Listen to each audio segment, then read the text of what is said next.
Spoštovani zbor, spoštovani minister za obrambo Republike Slovaške, spoštovani minister za notranje zadeve Republike Slovaške, naša draga veleposlanica Republike Slovaške v Sloveniji, dragi člani Društva slovaških generalov, naši dragi župani in županja vseh treh občin, in sicer Kobarida, Bovca in pa seveda domačega Tolmina, spoštovani in dragi poslanci v državnem zboru, gospod Jerovšek, gospod Anderlič in gospod Krivec, cenjeni zbor, lep pozdrav vsem skupaj.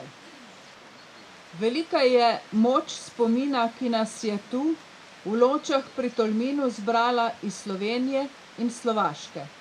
Priromali smo na kraj, kjer je pred več kot 90 leti rohnelo orožje in so umirali ljudje. Umirali so ljudje, veliko ljudi, na 100 000, med njimi verjetno vsaj 70 000 slovaških vojakov.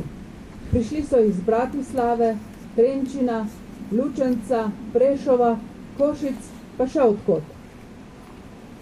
Prišli so, da bi v imenu Avstro-Ogrske monarhije z mnogimi drugimi vojaki premaknili fronto z reke Soče globlje v Italijo in ostali za vselej tu z nami, tako kot so mnogi naši slovenski predniki za vselej ostali na fronti v Galiciji in drugod. Danes smo tu, da bi se poklonili spominu na vojake, ki pa naj umrejo na katerikoli fronti ali strani, vselej umrejo za mir nekoga drugega. Spoštujemo jih, ker vemo, da je bil mir Evrope, pa čeprav le za dobrih 20 let do druge svetovne vojne, ustvarjen tudi na njihovih truplih. Sveča v spomin na teh 70 000 mladih ljudi mora goreti vseh nas, ki gradimo sedanjost in prihodnost miru. Saj ni dneva, ko ne bi pomislili na vojne, spopade in borce širom sveta. Ni dneva, ko bi si ne želeli, da bi nikoli več nobenemu vojaku ne bilo treba daleč od doma, ko bi ne bilo vojn, nasilja, sovraštva in trpljenja. Tako kot nekoč v Avstro-Ogrski vojski, so tudi danes slovenski in slovaški vojaki skupaj na mnogih nemirnih predelih sveta.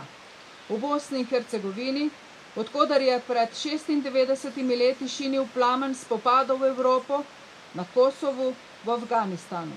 Daleč od doma prispevajo k miru in varnosti človeštva. Tudi v njihovem imenu, torej tudi v imenu vseh teh naših vojakov in vojakinj, ki so danes po svetu, smo prišli sem v Loče k spomeniku padlim vojakom slovaške vojske in še mnogih drugih vojska, da bi jim sporočili: sveča spomina v vseh nas gori za življenje vojakov in ne za smrt. Najlepša hvala spoštovani gospe ambasadorki Slovaške republike v Sloveniji, gospe Oravcovi, za njen pogum, vztrajnost pri postavitvi tega spomenika.